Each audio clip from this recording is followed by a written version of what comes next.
Salut à tous, donc pour commencer c'est pas un premier tuto, c'est une explication de pourquoi j'en suis venu à utiliser certaines cannes et pas d'autres.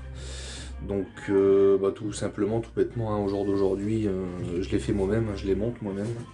Alors pourquoi j'en suis venu là? Tout simplement, donc comme je le disais dans ma vidéo de présentation, ça va faire 8-9 ans que je pêche en bateau. Donc j'en ai eu des cannes, des filets dans les mains. J'ai acheté de tout, hein. Je vais citer des marques, j'ai acheté du Dewa, j'ai acheté du Shimano, j'ai acheté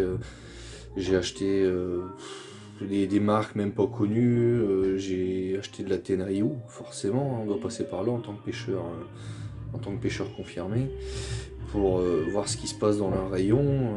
J'en ai acheté bien d'autres, donc plusieurs marques, et le problème qui revient souvent, c'est que, enfin mon problème qui est revenu souvent, parce que pour moi c'était un problème, c'est qu'il y avait à chaque fois, bon, je me suis amusé avec toutes les cannes que j'ai eu dans les mains, elles ont toutes leurs qualités, elles ont toutes leurs défauts, mais moi j'avais toujours un manque de sensation, un manque de résonance.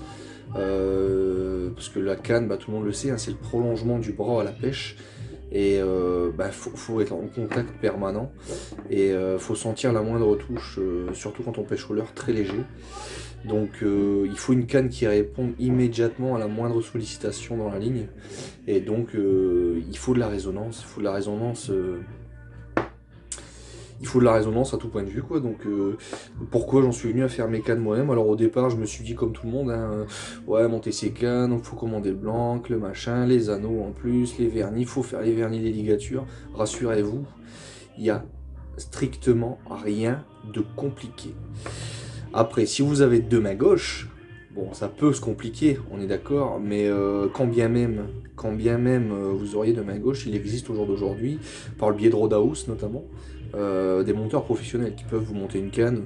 Je sais pas, en moyenne, c'est une canne classique, un montage normal, sans tout un pataquès d'accessoires à rajouter, etc. J'avais déjà fait un devis d'ailleurs, il y a de ça un bon temps en arrière, pour un peu me renseigner. On était aux alentours d'une centaine d'euros pour le montage. Donc ça reste onéreux certes, mais en revanche, enfin moi après avoir monté mes cannes, et pourquoi j'en suis venu là à faire mes cannes moi-même, je voulais tester les Hondi de sites, hein, Rodahouse et d'autres sites à l'étranger, etc., où ils vendent aussi des blancs pour monter les cannes soi-même. Il y a des gens qui trouvaient ça extraordinaire, c'est impressionnant la qualité qu'on peut retrouver dans des cannes donc blanc américain et plein d'autres marques, hein. Rodahouse pour ça est très c'est bien diversifié, il y en a pour tous les goûts, il y en a pour tous les prix, il y en a pour toutes les utilisations, toutes les longueurs différentes, etc. Donc là, je vais parler en particulier de mes cannes qui sont des cannes NFC, donc North Force Composite, qui sont distribuées par la société Rodahouse. Donc je vais parler de celle-ci, parce que j'ai pas de recul sur d'autres produits. Donc je vais pas m'avancer à dire qu'un produit est meilleur qu'un autre, non, je vais vous avancer le mien. Et je vais vous faire la comparaison par rapport à ce que moi j'avais avant et que j'ai commencé à pêcher avec d'autres cannes, d'autres matériels, d'autres marques. Et ben ça a été un choc. Clairement, ça a été un choc. Ça a été un choc parce que j'ai pas reconnu, comment expliquer ça, j'ai pas reconnu mes sensations de pêche. Attention, hein, là je vous parle d'une canne, là actuellement j'ai en ma possession une 805 HM, donc HM dit au module, et j'ai une 807 aussi HM, donc au module également, de NFC. Donc NFC, c'est une marque hyper connue, qui a fait sa réputation justement grâce à ça, à l'énorme résonance de ces cannes, de ces blancs, hein. Et ouais, moi quand j'ai utilisé la première fois, ça m'a choqué. Ça m'a choqué parce que ouais, vous balancez une tête plombée de 10-15 grammes avec un petit leurre, un petit slug 10 cm. Vous attendez contact au fond et vous prenez contact au fond. Et vous sentez le contact au fond. Et en fait, une chose qui va paraître bizarre dans ce que je vais énoncer, il y a des fois quand on est très léger, donc avec cette canne là, hein, et ben même si on a du mal à ressentir le toc du fond, on va avoir une sensation de ligne qui se détend. Donc j'entends par là, forcément, une fois que le leurre touche le fond, une fois que le leurre touche le fond, forcément la tresse, une microseconde, pardon, elle se détend forcément, puisque le poids le poids de l'ensemble du leurre est arrivé sur le fond, et donc forcément il y a une petite détente de la tresse, et ben en fait ça, même sans le regarder, on le ressent.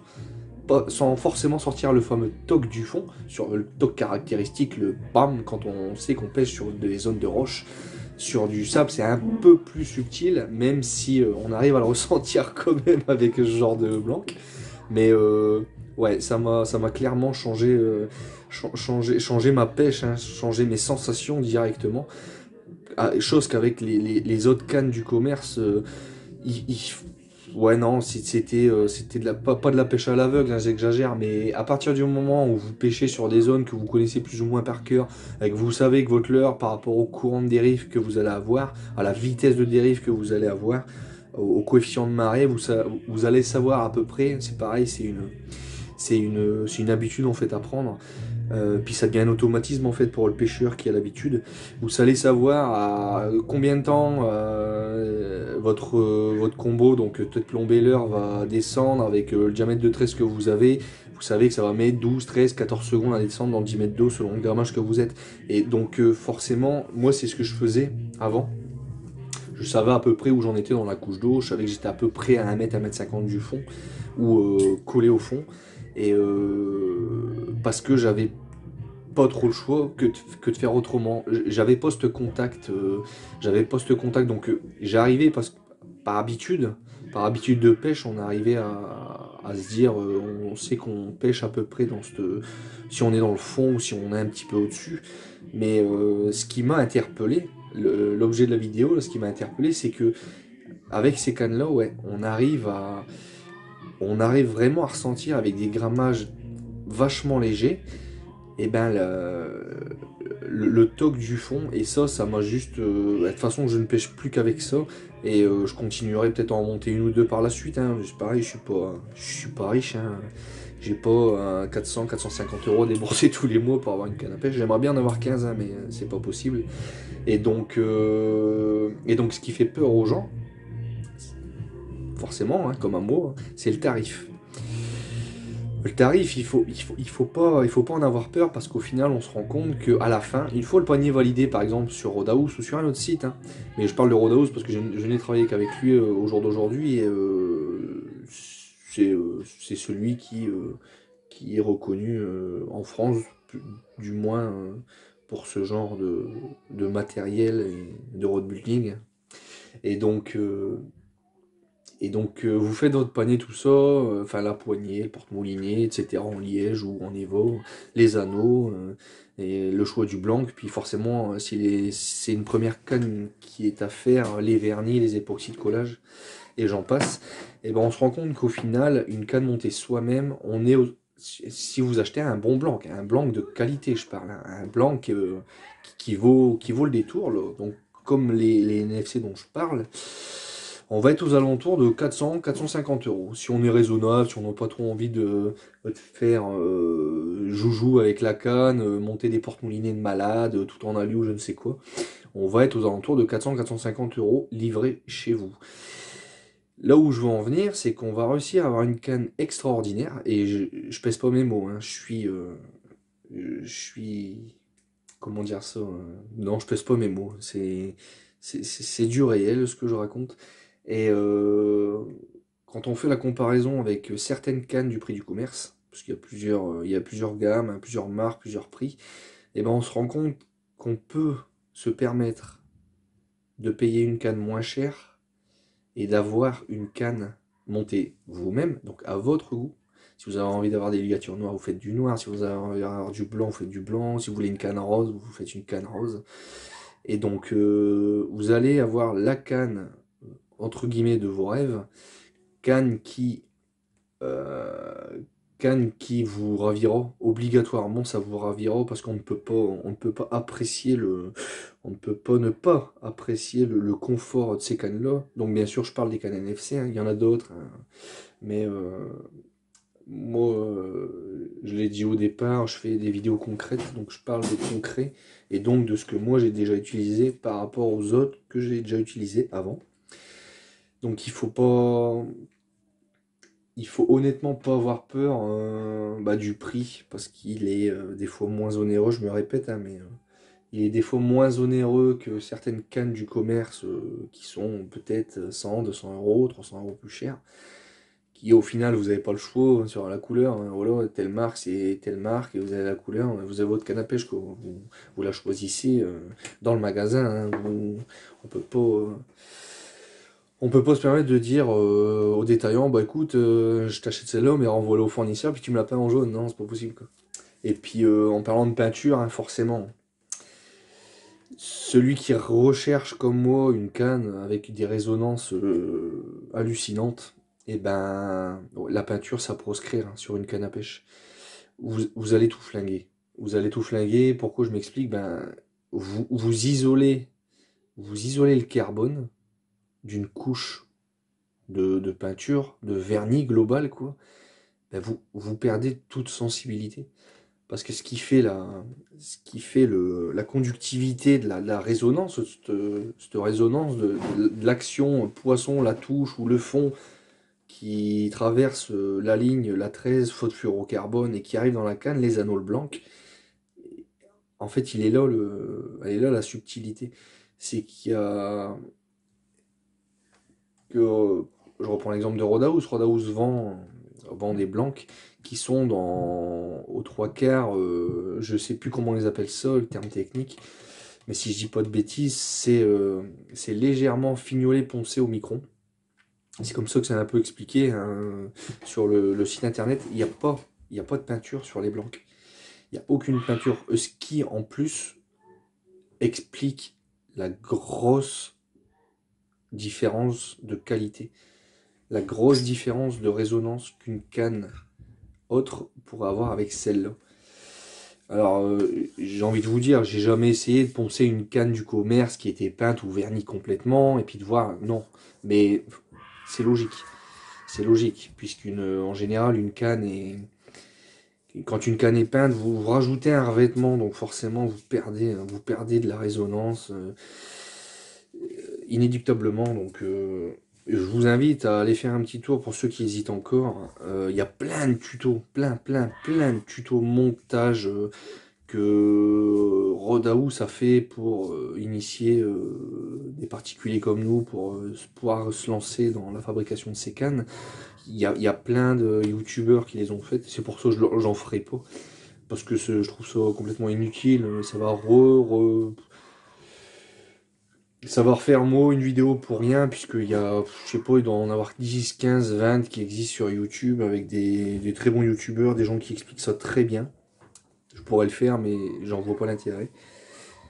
Je voulais surtout faire cette vidéo parce que, ouais, il y a, il y a vraiment, il y a vraiment quelque chose de différent avec certains blancs, parce que comme je me répète, hein, je les ai pas tous testés, enfin j'en connais deux sur le bout des doigts.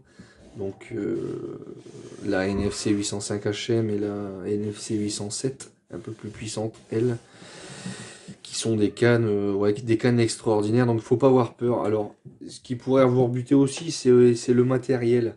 Le matériel pour commencer à monter la canne, etc. Le fameux banc de montage, machin, le moteur pour faire tourner la canne, pour forcément faire les vernis à la fin, après les ligatures, les anneaux posés. Et ben j'ai préparé un truc tout bête, hein. J'ai mes socles que moi j'utilise pour créer les cannes et pour faire tourner la canne sur le tour, tout simplement. Alors je vais être honnête avec vous, hein, ça m'a coûté en tout. Donc j'ai trois supports. J'ai le support pour faire les ligatures de la canne, donc pour y mettre les anneaux. Et j'ai deux supports indépendants. Un où il y a le moteur qui coûte que dalle. Sur Rodaus ça fait 9 balles ou 10 balles. Quelque chose comme ça, je peux me tromper, peut-être 13, mais de tête je sais que c'est moins de 15 euros. C'est le moteur qu'il faut absolument. Il tourne à la vitesse idéale pour que les vernis s'auto-nivellent parfaitement. Donc le prix du moteur qui est sur mon socle bois, un deuxième socle bois pour faire tourner la canne justement pour qu'elle pose sur quelque chose, et le tablier de montage, le banc de montage. Le banc de montage pour faire ses ligatures. Donc je vais tout simplement prendre le téléphone et je vais retourner ma caméra en espérant qu'on y voit clair. Parce que moi, les GoPro, j'en ai pas et j'ai pas trop envie d'investir là-dedans. Donc on va essayer de faire pivoter l'écran. Si on y arrive, j'y arrive pas, mais c'est pas grave. Il doit y avoir... Donc voilà, un banc de montage, un tout simple. Et c'est une grande planche. J'ai été à Brico Machin, là. Et je sais pas, la planche elle doit coûter 7-8 balles. J'en ai acheté deux. J'en ai acheté deux, 7-8 balles, et ça fait 7, 2 fois 7, 14 euros. 14 euros, j'ai demandé à ma petite femme d'aller me chercher de la feutrine. Donc tu vois, c'est une planche toute simple. Alors ouais, moi les grandes, parce que bah, j'aime bien. Sur toute ma canne de 2,40 m, elle pose tout le long dessus. Et puis voilà. Donc une grande planche comme ça, avec deux pauvres ou trois pauvres tiges filetées, pré-percées à l'avance et puis rentrer dans le bout tout bêtement avec deux ressorts et des vis eyelet pour maintenir simplement les fils à ligature. Et puis juste en face, on a les petits œillets de renvoi de force, enfin ce que moi j'appelle renvoi de force, pour avoir de la tension convenable lors de la ligature.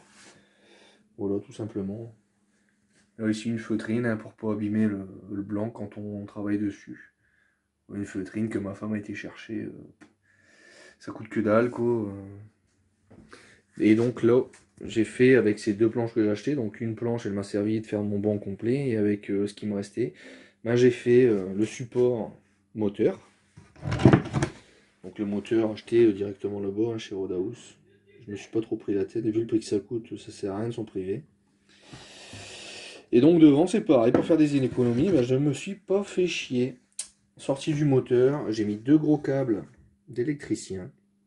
Il existe des mandrins, tout ça hein, sur Rodaus. Hein. C'est un site qui est super garni, des accessoires qu'il faut. Enfin, il y a tout ce qu'il faut. Sauf que ben voilà, je suis pas Rothschild et quand je peux économiser 15, 20, 30 euros, ben je le fais. Et donc ben là, ça m'a coûté que dalle parce que c'était dans une caisse d'électricien. Hop, j'en ai pris. J'ai passé donc les câbles directement dans les deux trous qui a cet effet là, sur le moteur. Et puis en fait, quand je mets ma canne, le talon dessus, hop, je viens poser mon talon devant, je ferme les deux câbles électriques. Ça fait une espèce de tenaille là. Voilà, ça fait un petit peu tenaille. Tac. Je vais mettre du scotch autour de la poignée et puis l'affaire est réglée. Donc voilà, hein, juste un petit trou à faire sur la planche là, pour y visser le moteur. Juste là. Toc. Puis l'affaire est réglée. Et puis un deuxième support, hein, tout pareil. Hein. C'est amovible, hein, comme ça je le règle comme je veux. Donc je pose la canne, je scotche la canne, la poignée sur le moteur avec les fils électriciens, je scotche le tout. Et puis le bout de la canne, il pose là-dessus. Tout simplement, hein. Un petit socle taillé en V là, pour que la canne soit bien dans le creux. De la feutrine, tout simplement. Et puis voilà. C'est pas un budget, c'est pas un budget énorme. Je vous dis là, il y en a pour 20 euros. 20 euros, vous avez votre banc, vous avez votre moteur, prêt à tourner en fait une fois les vernis en cours. Et donc il n'y en a pas pour cher. Donc voilà.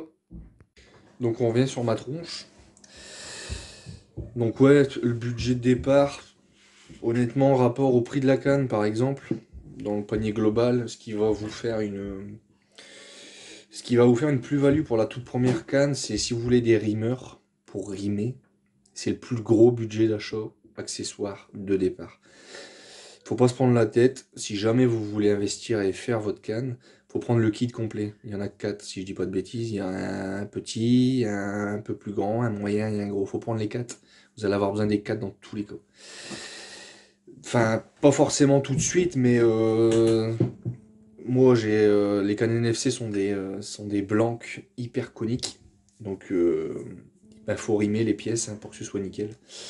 Et donc c'est le plus gros budget, je crois qu'il y en a pour 80 ou 85 euros si je dis pas de bêtises, le kit de Rimmer. Et c'est ce qui va vous faire la grosse, ouais, la grosse différence de la première commande aux commandes d'après, s'il y en a. Ça, puis forcément un ensemble de vernis pour les ligatures, et puis un ensemble de colle époxy pour coller tout ce qui est poignée, porte-moulinet. Mais les commandes d'après, bon ben forcément avec un kit vernis, vous faites pas de cucane, je sais pas, j'ai pas fait le calcul, mais je pense qu'il y a moyen d'en faire 5, 6, 7 d'affilée sans aucune difficulté. Donc ben, ça s'amortit après sur les autres cannes, le coudre revient. La colle époxy c'est pareil, on passe pas des pots de tevelus comme ça. Hein. C'est un pot, une canne, non. Vous avez de la marge. Donc c'est vraiment le premier investissement de départ qui coûte un poil cher. Mais honnêtement, quand vous allez retourner sur l'eau, que ce soit en mer ou dans vos lacs ou en rivière ou je ne sais où, bah vous allez surkiffer déjà le fait de la fabriquer vous-même. Vous allez avoir une sensation différente quand vous allez prendre vos poissons avec, puisque vous l'avez fabriqué votre canne de une, et puis de deux, honnêtement, qualitativement parlant, bah c'est juste exceptionnel. Ça vaut pas le coup. Vous reviendrez pas en arrière, ce que je veux dire. C'est les cannes du commerce, c'est oublié, et puis bah, vous continuerez dans cette voie, je pense. Hein. Mais pour ceux vraiment que ça fait peur de se lancer, pour le montage, etc., honnêtement, allez-y, parce que il y a rien de très compliqué. Bah, si vous mettez pas 4 heures à monter toute votre canne complète, bah, vous en mettrez 6. Ou si vous en mettez pas 6, vous mettrez 2 jours. Si vous mettez 3 jours, bah, vous mettrez 3 jours. Mais il y a, c'est pas possible de pas y arriver. C'est très simple, il y a plein de tutos, faut pas avoir peur. Hein. Il y a des mecs sur YouTube, ils ont fait des montages, vous leur écrivez un message, un petit commentaire sur leur chaîne, ils se feront un plaisir hein, certainement de vous répondre si des difficultés vous rencontrez. Donc, euh, donc voilà, un peu le sujet de la vidéo, hein, c'est l'hiver, il fait froid, on sort plus. Donc comme j'ai un petit peu de temps, je me suis dit tiens pourquoi pas on va parler de ça de suite, hein, des cannes. Donc je vous dis à bientôt pour une prochaine vidéo hein, qui concernera je ne sais quoi encore, mais on verra bien. Allez, à bientôt sur l'eau.